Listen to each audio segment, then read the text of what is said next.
Hej, jeg vil godt lige vise jer et lille album.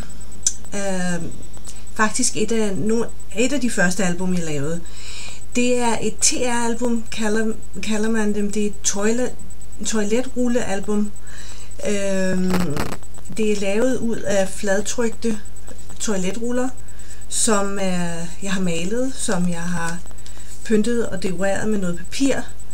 Og det er et lille album, som jeg kommer til at undervise i den 13. juni,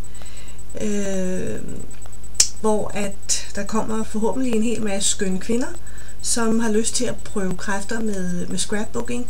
Og det her lille album er lige præcis noget, som man godt kan lave hen over nogle timer, og hvis man ikke når at få det helt pyntet færdigt, inden man går hjem, så har man i hvert fald en mulighed for at få det samlede album med hjem, og så kan pynte det færdigt hjemme.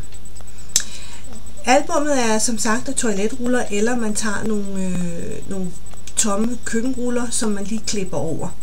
Det er vigtigt, at de bliver trykket flade. Det man enten kan gøre, det er, at man kan lægge dem i pres, eller man kan stryge dem, for ligesom at få dem helt flade.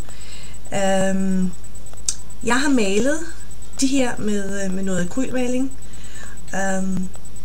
Jeg vil nok sige, at det skal blandes op, fordi det var meget længe om at tørre, så man skal lige være opmærksom på, hvad det er for en akrylmaling, man tager fat i. Alternativt er, at man kan dække hele rullen med papir hele vejen rundt, men det er en temperamentsag, det er hvad man ligesom finder ud af, man har lyst til. Albummet er bygget op på den måde, at jeg jo som sagt har trykket dem flade her. Nu skal jeg igen med kameraet her, det er vist derhenne, ja. Der er så 2 ringe, som holder albummet sammen. Jeg har set nogle album kun med 1 ring, men jeg synes, at hvis der ikke ligesom er de 2 ringe til at skabe noget stabilitet, så vælter siderne rundt, og det er ikke særlig sjovt. Det som der så er i hver rulle her, har jeg lavet to tags, som man kan skrive noget på, man kan sætte et billede på, og der kan faktisk være temmelig mange fotos, billeder og små bemærkninger og kommentarer i det her lille album. Jeg har så pyntet det med lidt ternet papir, jeg ved ikke om man lige kan se det her, jo. Og så har jeg sat en lille sommerfugl op i hjørnet.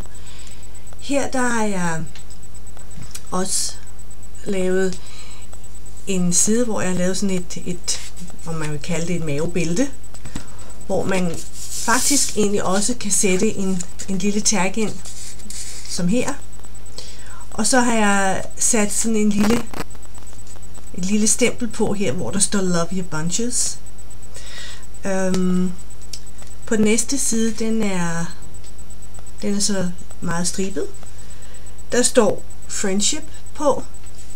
Herover er et grønt, det er måske lidt svært at se på kamera, men det er sådan lidt grønt mønstret.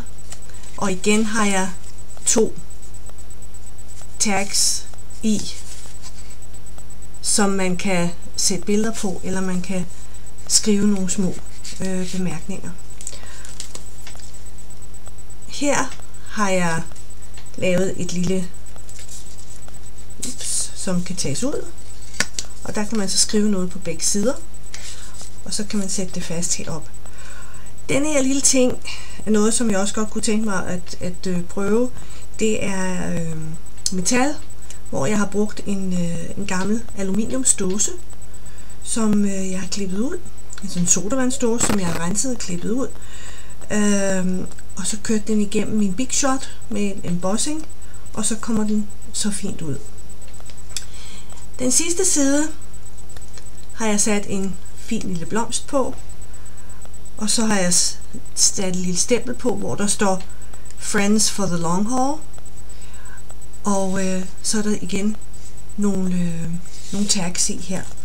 Og bagsiden har jeg prøvet, der er kommet lidt washi tape på, bare for lidt sjov, og det er sådan set albummet. Albummet, som vi skal lave den 13. kommer også til at være på 4 ruller. Vi vil også komme til at prøve at arbejde med nogle af de her roser, som jeg har her.